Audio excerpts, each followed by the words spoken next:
धन्यवाद।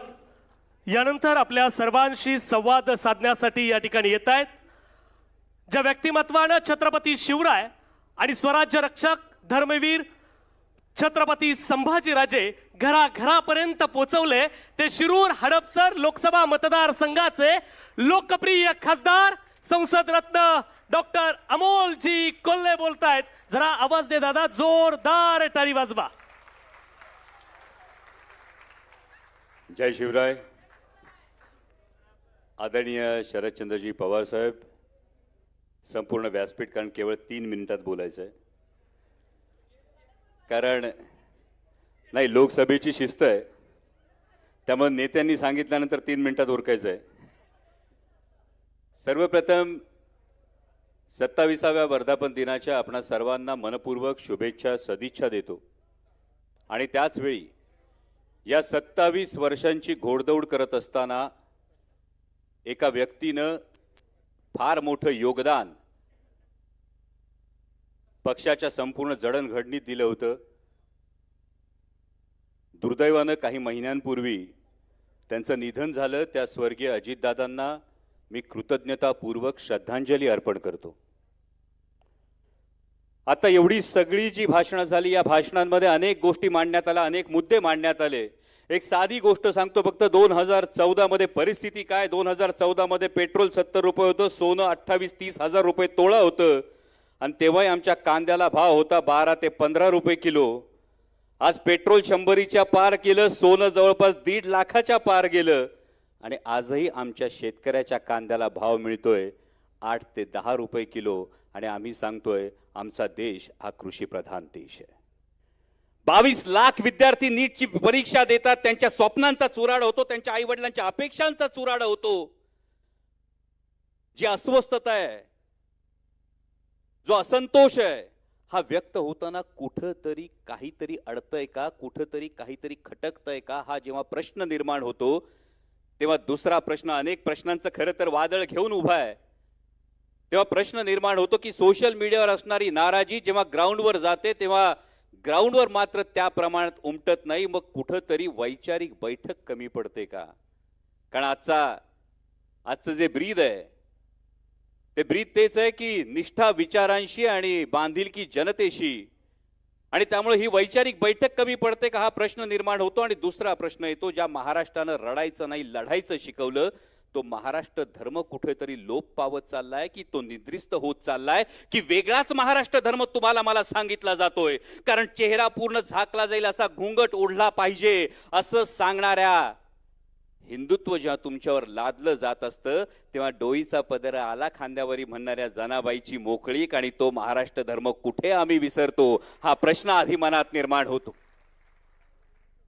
जेव्हा परकीय आक्रमणांना घाबरून लग्न सुद्धा रात्रीची केली जातात, अशा पट्टा आम्हाला, उत्तरेतला पट्टा जर आम्हाला हिंदुत्व शिकवत असेल तर हातात तलवार घेऊन देव देश आणि धर्माचं रक्षण करणाऱ्या छत्रपती शिवाजी महाराजांच्या महाराष्ट्राला हा महाराष्ट्र धर्म पुन्हा एकदा सांगण्याची वेळ आली का हा प्रश्न पुन्हा एकदा निर्माण होतो। आज जेन झी विषयी सगळे बोलतात, जेन झी कडून सगळ्यांच्या अपेक्षा आहेत, तरुणाईकडून सगळ्यांच्या अपेक्षा आहेत, पण महत्वाचा मुद्दा हा आहे की या तरुणाईचा वैचारिक पिंड तसा पोसला गेलाय का? या तरुणाईची ती वैचारिक बैठक तशा पद्धतीने तयार केली गेली आहे का? आणि जर ही तयार झाली नसेल, जर ती अर्धी कच्ची मुशी असेल तर तिला घडवण्याची, त्यांना संस्कार देण्याची जबाबदारी ही कोणाची आहे? हा महाराष्ट्र धर्म जागवण्याची जबाबदारी कोणाची आहे? एवढंच फक्त चिंतन करणं गरजेचं आहे। आत्ताच्या परिस्थितीत खरं तर मगाशी कोणीतरी मी सावित्रीबाई ज्योतिराव फुले मालिकेचा उल्लेख केला। 14 जूनला मालिका बंद होती, 14 जून शेवटचा एपिसोड, मालिका बंद होतीये। महात्मा ज्योतिराव फुलेंच्या द्विजन्म शताब्दी वर्षामध्ये महाराष्ट्रामध्ये सावित्रीबाई फुले आणि ज्योतिराव फुले यांच्या आयुष्यावरची मालिका बंद होणं हे कुठल्या महाराष्ट्र धर्माचं, कुठल्या भाग्याचं आणि कुठल्या वैचारिकतेचं लक्षण आहे याचा प्रत्येकाने अंतर्मुख होऊन विचार करणं गरजेचं आहे। खरं तर अजिबात मालिका हा राजकीय विषय नाही, कारण आदरणीय पवार साहेबांनी मला कधी शब्दानं मालिकेत काय दाखवतो हेही विचारलं नाही आणि काय दाखव हेही कधीही सांगितलं नाही, हे अगदी प्रामाणिकपणे कबूल करतो।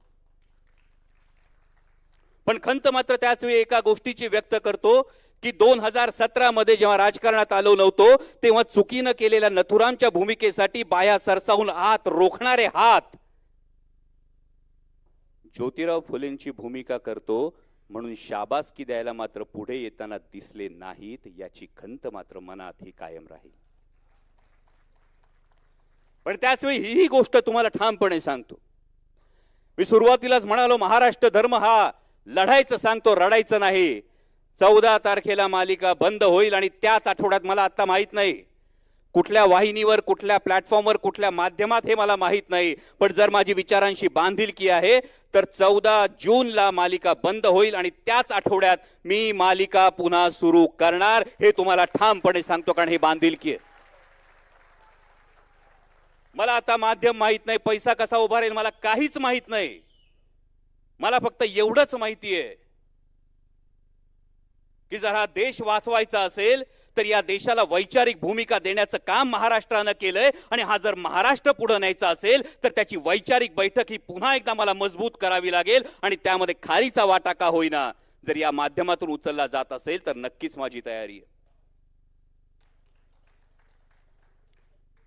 कोणी काय केलं पाहिजे याविषयी मी कधीच काही बोलत नाही, बोलणारही नाही. फक्त एवढं सांगतोय साहेब आपल्या साक्षीनं, ज्या विचारांची पताका घेऊन आपण चालायला शिकवलंय, कारण आम्ही महात्मा फुले पाहिले नाहीत, आम्ही बाबासाहेब आंबेडकर पाहिले नाहीत, आम्ही राजर्षी शाहू महाराज पाहिले नाहीत, पण त्यांच्या विचारानं सातत्यानं गेली कित्येक दशकं वाटचाल करत असलेला एक माणूस आम्ही पाहिलाय आणि त्या माणसाचं नाव म्हणजे आदरणीय शरदचंद्रजी पवार साहेब.